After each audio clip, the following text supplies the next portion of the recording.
hari kiamat. Bahkan ini telah dijelaskan sama Allah Subhanahu wa taala di dalam Al-Qur'an. Allah Subhanahu wa taala berfirman, "Yauma yawaddul ladzina kafaru wa asawwur rasula law tusawwa bihimul ardu." Nanti di hari kiamat, kata Allah Subhanahu wa taala, orang-orang yang kufur, artinya orang-orang yang tidak memiliki keimanan, wa asawwur rasula, dan orang-orang yang bermaksiat kepada Rasulullah sallallahu alaihi wasallam. Dua perkara ini. Orang kafir tidak punya keimanan, atau wa asawwur rasula, orang-orang yang bermaksiat kepada Rasulullah sallallahu alaihi wasallam sehingga terputus hubungannya antara dia dengan Nabi Muhammad sallallahu alaihi wasallam. Keadaan mereka nanti di hari kiamat, kata Allah Subhanahu wa taala, la tusawwa bihimul ardu, ya la tusawwa bihimul ardu. Mereka berharap, mereka keinginan, mereka menginginkan nanti di hari kiamat seandainya dia diratakan dengan tanah oleh Allah Subhanahu wa taala. Keinginan mereka nanti di hari kiamat ketika mereka ini sadar selama hidup di dunia tidak mau menjaga keimanannya kepada Allah, tidak mau memperkuat hubungannya dengan Nabi Muhammad sallallahu alaihi wasallam, keinginan mereka nanti di hari kiamat, kata Allah Subhanahu wa taala, mereka ingin diratakan dengan tanah. Mereka ingin seakan-akan tidak diciptakan sama Allah Subhanahu wa taala. Mereka ingin dijadikan sama Allah Subhanahu wa taala sebagaimana binatang. Binatang ketika nanti di hari kiamat dijadikan sama Allah Subhanahu wa taala, kuni turaba, jadilah debu, kata Allah Subhanahu wa taala. Dan mereka orang-orang kafir dan orang-orang yang bermaksiat kepada Rasulullah sallallahu alaihi wasallam mengharapkan daripada harapan yang sama, agar dijadikan sama Allah Subhanahu wa taala seperti debu dan tanah. Padahal kalau kita lihat, kata Allah Subhanahu wa taala, mereka yang selama hidupnya yang tidak mempedulikan keimanan tadi, tidak mempedulikan hubungannya dengan Nabi Muhammad sallallahu alaihi wasallam, mereka ini semasa hidupnya membanggakan daripada bangunan miliknya. Rumahnya dibanggakan, istana di dunia dibanggakan, pangkatnya dibanggakan, kantor-kantor yang dia miliki dibanggakan, pabrik-pabrik yang dia bangun dia banggakan. Semasa hidupnya membanggakan daripada perkara tersebut dengan mengatakan bahwasanya merendahkan perkara iman, merendahkan daripada perkara hubungannya dengan Nabi Muhammad SAW, sehingga akan ditanya nanti di hari kiamat, mereka orang-orang yang tidak memiliki iman dan mereka orang-orang yang jauh hubungannya dengan Nabi Muhammad SAW akan ditanya nanti di hari kiamat, mana daripada yang kau banggakan selama di dunia, mana daripada yang kau unggulkan sampai kau rendahkan itu keimananmu kepada Allah Subhanahu wa taala, mana daripada harta yang kamu prioritaskan sampai kamu korbankan itu hubunganmu dengan Nabi Muhammad sallallahu alaihi wasallam. Mana sekarang? Justru kamu sekarang menginginkan bahwasanya ingin dikembalikan sama Allah Subhanahu wa taala menjadi debu, menjadi pasir, menjadi tanah. Sehingga tidak ada lagi itu kebanggaan, tidak ada lagi itu yang mereka bisa banggakan kecuali cuma dua perkara ini. Seseorang yang semasa hidupnya memperkuat keimanannya, hubungannya dengan Nabi Muhammad SAW baik, mereka akan bangga, mereka akan mulia nanti di hari kiamat. Bahkan Allah juga mengatakan dalam ayat yang lain, wa yauma ya'addu dzalimu ala yadihi. Hari kiamat adalah hari di mana orang-orang yang zalim menggigit jarinya karena penyesalan, kata Allah. Wa yaqul, dan mereka mengatakan, ya laitani takhadtu ma'ar rasuli sabila, seandainya aku selama di dunia ini memiliki hubungan dengan Rasulullah sallallahu alaihi wasallam. Penyesalan yang tidak ada manfaatnya. Ketika seseorang meninggal dunia tapi tidak memiliki hubungan dengan Nabi Muhammad sallallahu alaihi wasallam. Ini perkara yang paling buruk ketika seseorang ini meninggalkannya atau tidak memiliki daripada dua perkara tersebut. Sebaliknya, keberuntungan seseorang, bahkan tidak ada keberuntungan yang melebihi daripada keberuntungan ini ketika seseorang memiliki dua perkara ini. Menjaga keimanannya kepada Allah Subhanahu wa taala dan memperkuat hubungannya dengan Nabi Muhammad sallallahu alaihi wasallam. Ini keuntungan, keberuntungan yang tiada habisnya. tidak bisa dikiaskan dengan harta manapun, pangkat manapun, nikmat apapun, tidak ada yang bisa dikiaskan melebihi daripada iman kepada Allah Subhanahu wa taala dan memiliki hubungan yang kuat dengan Nabi Muhammad sallallahu alaihi wasallam. Balasan yang mereka akan dapatkan ketika roh mereka dicabut oleh Allah Subhanahu wa taala. Mereka akan melihat nanti di hari kiamat, di saat seluruh umat manusia berkumpul. Dan Nabi Muhammad SAW mengatakan nanti di hari kiamat Adam, Nabi Allah Adam, wa madunahu, dan nabi-nabi setelah daripada Nabi Allah Adam, tahta liwa'i yaumal qiyamah, di bawah benderaku, kata Nabi Muhammad SAW, di hari kiamat. Dan orang-orang yang memiliki keimanan kepada Allah dan hubungan yang kuat dengan Nabi Muhammad SAW berada di shaf yang sama dengan mereka, para nabi, para sahabat dan orang-orang saleh. Ya, melihat Nabi Muhammad SAW membawa bendera namanya Liwaul Hamd yang akan dibanggakan oleh Allah Subhanahu wa taala di antara seluruh umat manusia. Ditambah lagi umat Nabi Muhammad menjaga keimanannya kepada Allah, menjaga hubungannya dengan Nabi Muhammad SAW akan dikedepankan oleh Allah Subhanahu wa taala di setiap fase di hari kiamat nanti. Ketika fase hisab yang akan dikedepankan umatnya Nabi Muhammad terdahulu. Umat-umat sebelumnya akan menunggu. Ketika fase melewati jembatan Shiratal Mustaqim yang akan dikedepankan umat Nabi Muhammad SAW. Ketika fase Al-Haud berkumpul dengan Nabi Muhammad SAW di telaga Nabi Muhammad SAW. Ini impiannya mereka, orang-orang yang soleh, orang-orang yang kenal dengan Nabi Muhammad SAW menginginkan untuk meminum teguk daripada telaga Nabi Muhammad SAW yang diriwayatkan lebih manis daripada madu, lebih putih daripada susu, dan siapa yang meminumnya tidak akan haus selamanya, kata Nabi Muhammad SAW. Dan yang akan memberikan minum tersebut adalah Nabi Muhammad SAW. Siapa yang akan mendapatkannya? Mereka, orang-orang yang memiliki keimanan kepada Allah dan memperkuat hubungannya dengan Nabi Muhammad SAW. Adapun yang kehilangan hubungannya dengan Nabi Muhammad, di dalam riwayat hadis disebutkan ketika di telaga Nabi Muhammad, para malaikat akan mengusir sebagian manusia daripada telaganya Nabi Muhammad SAW. Sehingga Nabi Muhammad protes kepada malaikat tersebut, wahai malaikat, ini mereka ini umatku, kenapa kamu usir daripada telagaku? Kemudian malaikat tersebut menjawab, wahai Nabi Allah, wahai Nabi Muhammad SAW, kamu tidak mengetahui apa yang terjadi kepada mereka semasa hidupnya. Artinya memutus hubungan dengan Nabi Muhammad maka akan diputus oleh Allah Subhanahu wa taala waliyadzubillah di telaga tersebut. Terlebih lagi, seseorang yang memiliki hubungan kuat dengan Nabi Muhammad SAW akan melihat nanti setelah daripada fase haud, fase telaga Nabi Muhammad, akan berjejer, bersof-sof di depan Ka'bah dan melihat Nabi Muhammad SAW membuka pintu surga. Di dalam riwayat disebutkan bahwasannya Allah mengharamkan untuk setiap umat untuk masuk surga sebelum umatnya Nabi Muhammad SAW. Persilahkan untuk umatnya Nabi Muhammad terdahulu di dalam masuk surga sebelum daripada umat-umat yang lainnya. Bahkan Nabi Muhammad SAW juga ketika Isra dan Mi'raj ditampakkan oleh Allah Subhanahu wa taala para nabi ketika itu, ada nabi yang datang hanya membawa 2 umatnya. Ada juga yang membawa hanya sedikit daripada umat pengikutnya. Ada juga yang membawa, ada juga yang datang para nabi tidak memiliki umat sama sekali. Kemudian Nabi Muhammad melihat ada segerombolan umat yang sangat banyak jumlahnya. Maka Nabi Muhammad bertanya kepada malaikat Jibril, wahai Jibril, itu mereka umatnya siapa? Maka malaikat Jibril mengatakan, mereka adalah umatnya Nabi Musa.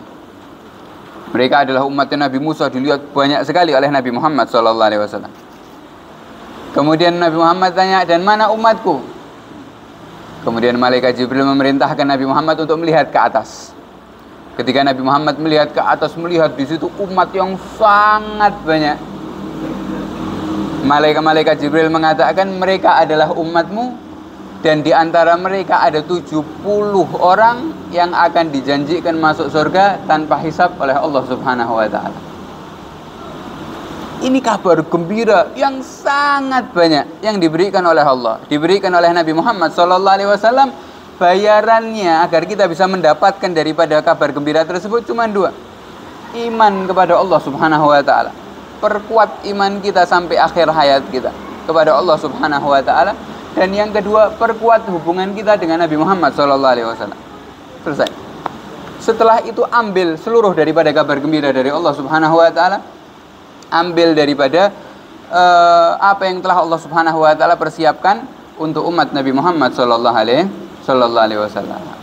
Terlebih lagi di dalam ayat Allah Subhanahu wa taala menjelaskan betapa besarnya anugerah Allah Subhanahu wa taala kepada kita dengan diutusnya Nabi Muhammad sallallahu alaihi wasallam untuk kita.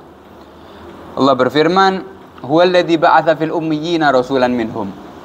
Allah Subhanahu wa taala adalah zat yang telah mengutus di antara kaum ummi. Kaum ummi ini adalah sebutan nama lain daripada orang-orang Arab ketika itu. Diutus salah satu di antara mereka, yaitu adalah Nabi Muhammad SAW kepada kita. Untuk apa? Yatlu alaihim ayatih. Yang mana tugas Nabi Muhammad SAW untuk menyampaikan kepada kita tentang tanda-tanda kebesaran Allah Subhanahu wa taala. Artinya mengenalkan kita kepada Allah Subhanahu wa taala, memperkuat daripada keimanan kita kepada Allah Subhanahu wa taala. Wa yuzakkihim, dan membersihkan, mentazkiyah, mentarbiyah daripada kita umatnya. Ditarbiyah dari apa? Daripada akhlak-akhlak atau sifat-sifat manusiawi yang mirip dengan sifat-sifat hewan. Tentang mengontrol daripada hawa nafsu, mengontrol daripada amarah, dinaikkan derajat kita daripada mirip dengan hewan ketika memiliki hawa nafsu kemudian tidak terkontrol sampai berkecimpung daripada perkara-perkara yang haram, ketika naik emosinya, amarahnya, kemudian sampai membunuh, kemudian waliyadzubillah, ya tidak bisa menjaganya, mengambil haknya orang lain, melukai orang lain. Tugas Nabi Muhammad mentazkiyah, ditarbiyah kita, dididik oleh Nabi Muhammad SAW sehingga mewariskan kepada kita sifat-sifat yang mulia, sifat sabar, sifat tawadhu, sifat iffah, menjaga diri, menjaga daripada harga diri, dan sifat-sifat yang lainnya. Wa yuzakkihim wa yu'allimuhumul kitaba wal hikmah. Dan Nabi Muhammad juga mengajarkan kepada kalian tentang Al-Qur'an dan bagaimana cara mengaplikasikan Al-Qur'an ke dalam hidup kita. Di akhir ayat Allah Subhanahu wa taala menjelaskan, wa in kanu, kata Allah Subhanahu wa taala, min qablu la fi dhalalin mubin. Walaupun memang umatnya Nabi Muhammad sallallahu alaihi wasallam ini sebelum diutusnya Nabi Muhammad termasuk orang-orang yang sesat dengan kesesatan yang nyata. Bayangkan, dari umat yang dikatakan sama Allah ini umat yang sesat, ini umat yang rendah, ini umat yang dikatakan sama Allah Subhanahu wa taala tidak ada cahaya iman, tidak ada cahaya takwa, tidak ada daripada sifat-sifat baik daripada umat tersebut. Ketika diutus Nabi Muhammad SAW kepada umat tersebut, tiba-tiba umat yang dikatakan sama Allah sebagai umat yang sesat tadi dijadikan sama Allah Subhanahu wa taala umat yang paling mulia di antara umat-umatnya para nabi. Dari umat yang dianggap sesat tadi dijadikan sama Allah Subhanahu wa taala umat yang menjadi umat yang pertama masuk surga. Menjadi umat yang dijanjikan sama Allah Subhanahu wa taala sekian banyak umat yang akan masuk surga tanpa hisab. Bagaimana bisa seperti itu? Murni karena kemuliaan Nabi Muhammad SAW. Murni karena tinggi derajatnya Nabi Muhammad SAW di mata Allah Subhanahu wa taala. Sampai berkat beliau, ini umat yang dikatakan sama Allah umat yang memiliki kesesatan yang nyata, disucikan oleh Nabi Muhammad, dididik oleh Nabi Muhammad SAW, diperjuangkan oleh Nabi Muhammad SAW, sehingga menjadi umat yang paling berpengaruh di antara umat-umatnya Nabi terdahulu. Umat yang kuntum khaira ummatin, dipuji sama Allah, kalian adalah sebaik-baik umat. ukhrijat linnas, yang akan dikeluarkan oleh Allah Subhanahu wa taala untuk manusia. Karena Nabi Muhammad sallallahu alaihi wasallam diutus bukan hanya untuk suku Quraisy saja, bukan hanya untuk orang Arab saja, tapi untuk seluruh manusia. Sehingga beban dakwahnya Nabi Muhammad sallallahu alaihi wasallam akan terus diwariskan kepada umat tersebut. Berbeda dengan nabi-nabi terdahulu, ketika nabinya sudah wafat, selesai daripada risalah tersebut. Sehingga banyak daripada umat yang kembali kepada menyembah kepada selain Allah Subhanahu wa taala. Tapi kalau kita umatnya Nabi Muhammad sallallahu alaihi wasallam, setelah wafatnya Nabi Muhammad, kita yang dikasih sama Allah amanah untuk meneruskan daripada perjuangan Nabi Muhammad sallallahu alaihi wasallam. Dijadikan penyebab hidayah bukan hanya di tangan Nabi Muhammad sallallahu alaihi wasallam, tapi juga diwariskan kepada umatnya, sehingga berapa banyak daripada umatnya Nabi Muhammad sallallahu alaihi wasallam ini menjadi kunci hidayahnya umatnya Nabi Muhammad yang lain, menjadi penyebab hidayahnya daripada orang-orang yang lain. Ini yang dikatakan sama Allah dari umat yang dulunya sesat, dari umat yang dulunya buruk, dari umat yang mendapatkan titel jahiliyah penuh dengan kebodohan. Tapi betapa suksesnya Nabi kita Nabi Muhammad SAW sehingga merubah daripada umat yang dikatakan buruk tersebut menjadi mendapatkan titel khaira ummah, sebaik-baik daripada umat. Wa in kanu min qablu la fi dhalalim mubin, kata Allah Subhanahu wa taala. Dilanjutkan di dalam ayat selanjutnya, Allah mengatakan wa akharina minhum. Tadi tugasnya Nabi Muhammad mendidik umatnya, kemudian menyampaikan daripada ayat-ayat suci Al-Quran, kemudian mengenalkan kepada kita kebesaran Allah Subhanahu wa ta'ala. Kalau hanya dibahas tentang ayat ini, maka yang mendapatkan kemuliaan adalah hanya manusia yang hidup di zaman Nabi Muhammad saja, yaitu para sahabat saja. Karena yang mendapatkan didikan langsung dari Nabi Muhammad adalah para sahabat. Yang mendengar langsung ayat Al-Quran turun dari hati Nabi Muhammad, keluar daripada lisannya, hanya para sahabat Nabi Muhammad SAW. Tapi Allah tidak sampai berhenti memuji umatnya Nabi Muhammad, hanya para sahabatnya saja, tidak. Tapi Allah lanjutkan di ayat kedua, Allah mengatakan wa akharina minhum. Adapun selain mereka, artinya selain daripada para sahabat Nabi Muhammad, daripada para tabi'in, orang-orang sebelumnya, umat-umat setelahnya yang akan hidup, yang akan beriman kepada Allah Subhanahu wa taala, yang akan memiliki hubungan yang kuat dengan Nabi Muhammad sallallahu alaihi wasallam, lamma yalhaqu bihim, akan terus dibarengkan oleh Allah Subhanahu wa taala dan diikut sertakan oleh Allah, termasuk daripada mereka para sahabat Nabi Muhammad sallallahu alaihi wasallam. Di sini para ulama ketika menjelaskan daripada ayat ini menyebutkan yang artinya akan terus ada di setiap zaman golongan manusia yang akan diizinkan oleh Allah Subhanahu wa taala nanti di hari kiamat dikumpulkan bersama mereka para sahabat Nabi Muhammad sallallahu alaihi wasallam. Padahal hidupnya jauh daripada zaman para sahabat. Ratusan tahun sebelumnya, bahkan ribuan tahun ratusan tahun setelahnya, ribuan tahun daripada setelah para sahabat Nabi Muhammad sallallahu alaihi wasallam. Kata Allah Subhanahu wa taala, setiap zaman akan terus ada orang-orang yang dikasih izin oleh Allah Subhanahu wa taala menjadi dikumpulkan kelak di hari kiamat bersama mereka. Di shaf yang pertama. Di shaf ketika itu bersama mereka para pejuang daripada dakwahnya Nabi Muhammad sallallahu alaihi wasallam. Tidak terputus kebaikannya Allah Subhanahu wa taala untuk umatnya Nabi Muhammad. Yang artinya masih terbuka untuk kita. Jangan terus kita mengatakan jauh jarak kita dari Nabi Muhammad sehingga kita tidak bisa melakukan seperti yang dilakukan oleh para sahabat. Tidak bisa memiliki cinta sebagaimana cintanya para sahabat kepada Nabi Muhammad. Tidak bisa berjuang sebagaimana perjuangan Nabi Muhammad sallallahu alaihi wasallam, para sahabat untuk Nabi Muhammad sallallahu alaihi wasallam. Allah masih membukakan pintu dan terus pintu ini tidak akan terputus sampai nanti hari kiamat, sampai nanti turunnya Imam Mahdi, sampai nanti turunnya Nabi Allah Isa alaihi salam. Yang akan membantu mereka adalah mereka orang-orang yang berada di shaf pertama nanti di hari kiamat bersama para sahabat Nabi Muhammad sallallahu alaihi wasallam. Ini kemuliaan Nabi Muhammad sallallahu alaihi wasallam yang Allah Subhanahu wa taala berikan untuk kita umatnya Nabi Muhammad. Maka tugas kita, ayo kita persiapkan diri kita untuk mendapatkan bagian yang sangat besar daripada bagian tersebut.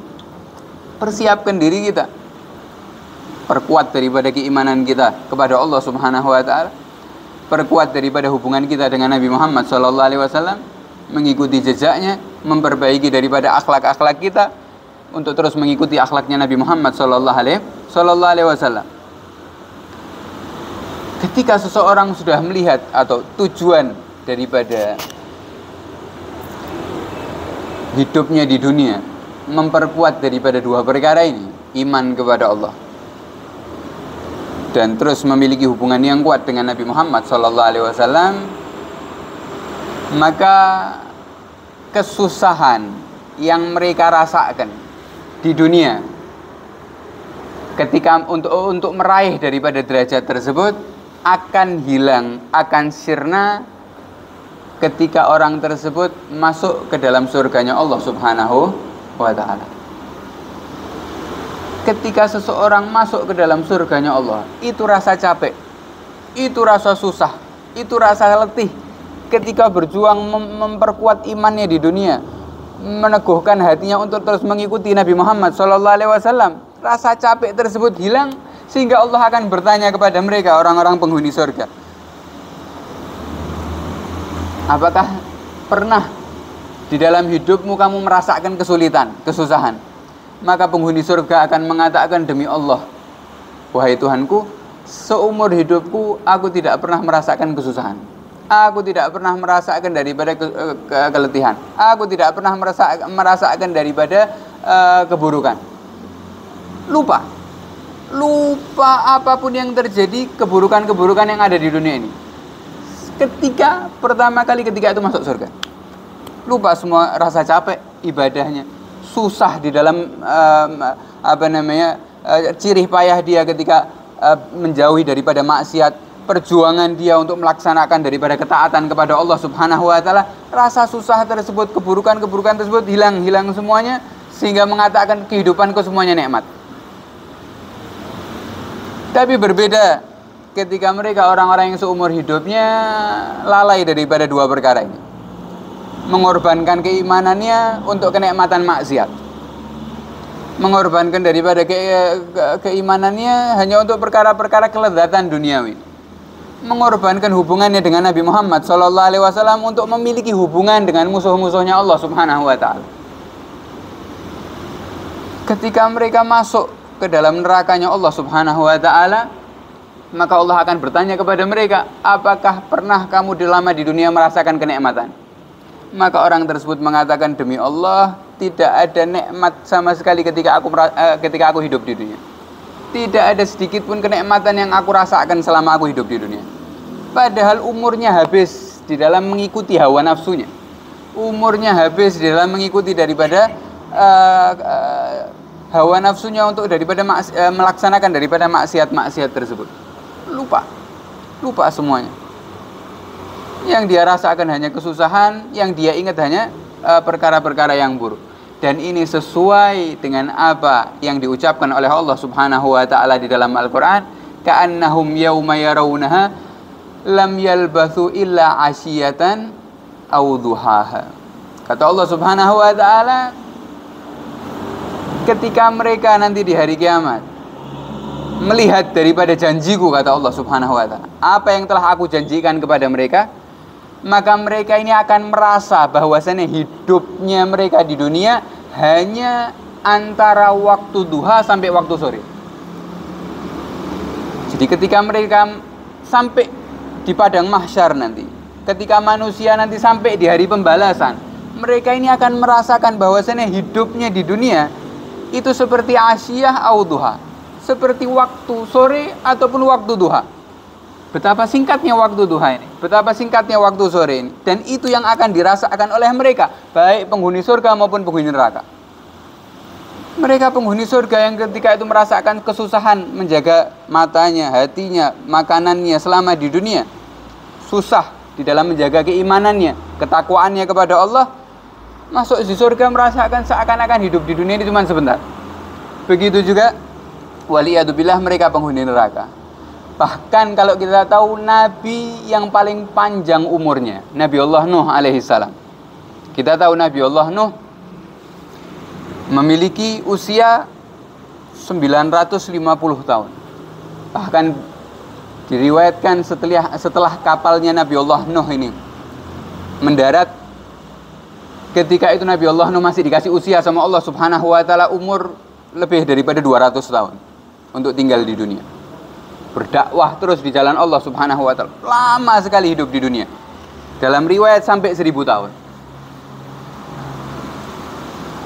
Ketika malaikat Israel datang ingin mencabut nyawanya Nabi Allah Nuh. Ketika itu Nabi Allah Nuh terkejut melihat wujudnya malaikat Israel dan termenung Nabi Allah Nuh. Maka malaikat Israel bertanya, "Wahai Nuh, apa yang membuatmu khawatir? Apa yang membuatmu bingung sampai tampak di wajahmu? Bukankah kamu ini sudah hidup cukup lama? 950 tahun. Kenapa kamu terkejut dengan kedatanganku?" Katanya Nabi Allah Nuh, "Demi Allah, umurku yang ratusan tahun tersebut tidak aku rasakan ketika kau mencabut nyawaku, kecuali aku hanya merasa seperti umurku ini hanya 1 hari saja. Yang aku rasakan umurku ini hanya ketika aku dilahirkan di pagi hari, kemudian di malam hari aku dicabut nyawanya oleh Allah Subhanahu wa taala. Tidak ada rasanya." Ini Allah Subhanahu wa taala ingin menjelaskan kepada kita seberapa berat kalian ini mengikuti daripada ajaran Nabi Muhammad. Seberapa berat kalian ini menjaga keimanan kalian. Kalian ini menjauhi daripada larangannya Allah Subhanahu wa taala, menjauhi daripada kenikmatan-kenikmatan maksiat. Jadi itu nanti ketika kalian sudah meninggal dunia rasanya hanya sebentar saja. Dan kenikmatannya akan abadi. Begitu juga sebaliknya. Kenikmatan yang kita rasakan di dalam bermaksiat kepada Allah Subhanahu wa taala akan sedikit saja kalau dibandingkan nanti azab dan siksanya nanti di hari kiamat, waliyadzubillah. Ya. Ini yang diinginkan oleh Allah Subhanahu wa taala kepada kita umat Nabi Muhammad sallallahu alaihi wasallam, bagaimana di dalam usia kita yang pendek ini untuk kita agar bisa fokus di dalam keimanan kita dan fokus di dalam mendekatkan diri untuk mengikuti Nabi Muhammad sallallahu alaihi wasallam. Dan kalau kita mau melihat contoh manusia yang faham akan dua perkara ini, cukup kita lihat mereka para sahabat Nabi Muhammad sallallahu alaihi wasallam radhiyallahu anhum ajmain. Termasuk kalau kita lihat salah satu sahabat yang menjadi penyebab terjadinya perang Mu'tah. Perang antara pasukan Nabi Muhammad sallallahu alaihi wasallam. 3.000 orang melawan daripada pasukan Romawi yang dipimpin oleh Raja Herakla yang berjumlah 200.000 pasukan. Disebabkan oleh satu sahabat ini yang bernama Sayyidina Harith bin Umar Al-Azdi, yang mana ketika itu beliau menjadi utusan Nabi Muhammad SAW yang dikirim oleh Rasulullah SAW untuk mengajak masuk Islam Raja Herakla, Raja Romawi bagian selatan. Rasulullah menulis daripada suratnya yang ditulis oleh para sahabat Nabi Muhammad untuk mengajak raja-raja tersebut ikut beriman kepada Allah Subhanahu wa taala dan masuk Islam bersama Nabi Muhammad SAW. Yang diutus untuk Raja Herakla adalah Sayyidina Harith ini. Dan daripada perjanjian di zaman tersebut, setiap daripada kerajaan ya, diperbolehkan masuk ya, seorang utusan daripada raja diizinkan untuk masuk ke daerah raja yang lain dan akan dijanjikan keamanan. Jadi khusus utusan daripada raja ini akan apa? Aman.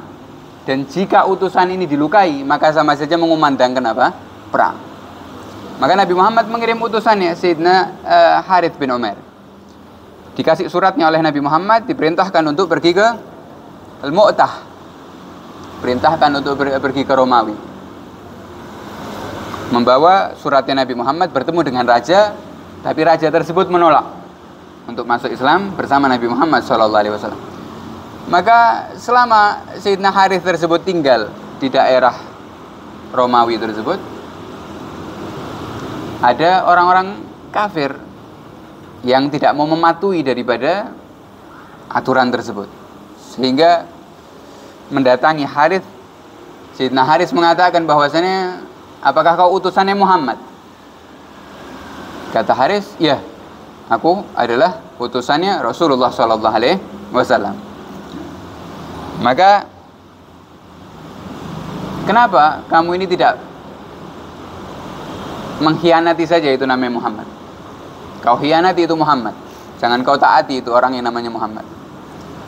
Maka Sayyidina Harith mengatakan, demi Allah, ya, walaupun jaminannya adalah hidupku, aku tidak akan mengkhianati nabiku. Ya sudah, kalau begitu caci Muhammad itu. Kau caci itu Muhammad. Maka Sayyidina Harith mengatakan, tidak, demi Allah aku tidak akan mencaci nabiku. Maka diancam ini Sayyidina Harith, kalau kau tidak mau mencaci, aku akan membunuhmu. Maka Sayyidina Harith mengatakan, nyawaku, ya, walaupun nyawaku terancam, tidak akan keluar daripada mulutku cacian kepada nabiku Nabi Muhammad SAW. Maka ketika itu orang-orang kafir tersebut, ya, melukai daripada Sayyidina Harith, waliyadzubillah, sampai membunuh sahabat Nabi Muhammad SAW, dan Sayyidina Harith bin Umar disalib ketika itu. Terdengar kabar ini sampai kepada Nabi Muhammad SAW. Nabi Muhammad ketika melihat sahabatnya, ini seorang utusan, yang mana daripada peraturan setiap raja ini, jika utusannya masuk ke dalam daerah yang lain harus keluar dalam keadaan aman. Tapi justru mengkhianati daripada utusannya Nabi Muhammad sampai terbunuh, tidak menjanjikan daripada keamanan utusan tersebut. Marah Nabi Muhammad SAW melihat daripada perjuangan Sayyidina Harith bin Umar yang gugur di jalan Allah Subhanahu wa taala sebagai utusannya Nabi Muhammad SAW, dan beliau ketika itu dikubur di daerah Mu'tah tadi, di daerah Romawi, sekarang di Yordania. Kuburannya beliau ma'ruf, Sayyidina Harith bin Umar. Bahkan sampai sekarang banyak peziarah-peziarah yang datang, dan ketika datang ke makbarah tersebut akan banyak kita mendengar kisah-kisah bahwasanya peziarah-peziarah atau turis bahkan daripada orang-orang non-muslim ketika melewati daripada kuburan tersebut seakan-akan merasa tergugah, terpanggil, dan banyak di antara mereka yang telah melewati kuburan tersebut atau datang ke kuburannya Sayyidina Harith bin Umar ini kembali ke negaranya dalam keadaan sudah beriman kepada Allah Subhanahu wa taala dan masuk Islam. Artinya dakwahnya tidak berhenti. Bahkan rohnya pun sudah dicabut, nyawanya dicabut oleh Allah Subhanahu wa taala, tapi semangatnya terus akan tetap ada pada tempat tersebut di mana Sayyidina Harith dikubur ketika itu di daerah Yordania. Nabi Muhammad ketika mendengar kabar pengkhianatan tersebut, Nabi Muhammad langsung mengutus. Yang diutus sama Nabi Muhammad SAW bukan sembarang sahabat, tapi pemimpin di antara para sahabat. Disiapkan sama Rasulullah SAW ketika itu pasukan Mu'tah yang akan berperang, yang namanya perangnya adalah perang Mu'tah. Nabi Muhammad SAW ketika itu mengutus 3 panglima perang. Yang pertama daripada kaum Muhajir, yang kedua daripada Ahlul Bait Nabi Muhammad SAW, keluarga Nabi, dan yang ketiga daripada orang-orang Ansar. Yang pertama yang diutus sama Nabi Muhammad SAW adalah Sayyidina Zaid bin Harithah. Jadi pasukan tersebut dipimpin oleh Sayyidina Zaid. Dan Nabi Muhammad mengatakan, pemimpin yang akan membawa al-liwa atau benderanya Nabi Muhammad SAW adalah Zaid bin Harithah, orang daripada Muhajirin. Dan ketika Sayyidina Harith bin Harithah syahid, meninggal dunia, dan ketika itu dikabarkan sama Nabi Muhammad akan wafat. Dibayangkan, para sahabat Nabi Muhammad yang diutus sama Nabi Muhammad sudah dikabarkan orang tersebut akan apa? Akan meninggal dunia. Ketika Sayyidina Zaid bin Harithah wafat, maka akan dipegang bendera tersebut oleh keluargaku, kata Nabi Muhammad, Sayyidina Ja'far bin Abu Thalib. Ketika Sayyidina Ja'far meninggal dunia, kata Nabi Muhammad, maka akan dipegang bendera tersebut oleh Sayyidina Abdullah bin Rawahah, seorang sahabat daripada Al-Ansor, daripada kaum Ansor. Bagaimana keadaan sahabat tersebut? 3 panglima tersebut yang dijanjikan sama Nabi Muhammad untuk menjadi pemimpin perang tersebut, dan dikatakan semuanya akan apa? Akan meninggal dunia. Sayyidina Abdullah bin Rawahah, ketika itu sudah dikatakan sama Nabi Muhammad akan meninggal wafat, sehingga banyak orang-orang Yahudi yang mendekati Abdullah bin Rawahah dan mengatakan, kenapa kau mentaati itu Muhammad itu? Dia akan mengorbankanmu, mengutusmu dan mengatakan kau akan wafat di sana, kau akan meninggal dunia. Apakah kamu percaya dengan orang yang namanya Muhammad tadi? Percaya dengan nabimu? Maka Sayyidina Abdullah bin Rawahah mengatakan, demi Allah, apa yang diucapkan sama Nabi Muhammad ini pasti akan terjadi. Seandainya Nabi Muhammad mengatakan 3 orang, 4 orang, 5 orang, 10 orang akan meninggal dunia, dan itu pasti akan terjadi, kata. Tapi ini perintah dari Rasulullah SAW. Janjinya adalah syahadah, meninggal dalam keadaan husnul khatimah, surga di depan mata.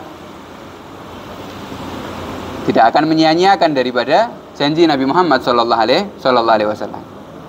Sehingga diutus 3 panglima tadi memimpin daripada pasukan yang berjumlah 3.000 orang. Hanya 3.000. Selama perjalanan Nabi Muhammad duduk di kota Madinah. Nabi Muhammad tidak ikut berperang ketika itu. Duduk di kota Madinah bersama para sahabat. Nabi Muhammad duduk di kota Madinah mensifati daripada apa yang terjadi di peperangan tersebut. Jadi seakan-akan kalau kita lihat live streaming, jadi terjadinya di negara manapun kita bisa lihat secara live. Begitu juga para sahabat Nabi Muhammad ketika itu menyaksikan perang Mu'tah dari mulutnya Nabi Muhammad SAW. Nabi Muhammad mengatakan, saat ini ketika itu 2 pasukan berkumpul, 2 pasukan sudah bertemu. Yang memegang benderanya adalah Sayyidina Zaid bin Harithah. Ketika itu Sayyidina Zaid bin Harithah ketika jatuh dikatakan, pada saat ini Sayyidina Zaid bin Harithah sudah gugur, kata Rasulullah SAW. Para sahabat seraya mengatakan inna lillahi wa inna ilaihi raji'un. Kemudian Nabi Muhammad mengatakan, Sayyidina Ja'far jatuh di jalan Allah Subhanahu wa taala, meninggal dunia. Kemudian setelah itu Sayyidina Abdullah bin Rawahah, dan semuanya dijanjikan oleh Rasulullah sallallahu alaihi wasallam surga dengan keyakinan dan keimanan, karena tujuan hidup mereka hanya 2. Iman kepada Allah Subhanahu wa taala dan punya hubungan yang kuat dengan Nabi Muhammad sallallahu alaihi wasallam. Sehingga setelah 3 daripada pasukan pemimpin panglima yang diutus oleh Nabi Muhammad SAW gugur, yang memegang daripada bendera Nabi Muhammad setelah itu adalah Sayyidina Khalid bin Walid. Saifullah, pedangnya Allah Subhanahu wa taala. Seraya dengan taktiknya Sayyidina Khalid bin Walid berhasil menjatuhkan atau menjadikan 2.000 pasukan daripada Raja Romawi tersebut mundur, dan umat Islam ketika itu kembali ke kota Madinah dalam keadaan mendapatkan kemenangan dari Allah Subhanahu wa taala. Tidak ada yang wafat daripada pasukannya Nabi Muhammad kecuali hanya 11 sampai 14 orang. Akan tetapi yang wafat daripada kubu Romawi lebih daripada 1.000 orang. In tansurullah, dalam ayat Al-Qur'an Allah Subhanahu wa taala berfirman, ketika kalian menolong Allah Subhanahu wa taala, maka Allah Subhanahu wa taala akan menolong kalian dan tidak akan ada yang bisa mengalahkan kalian.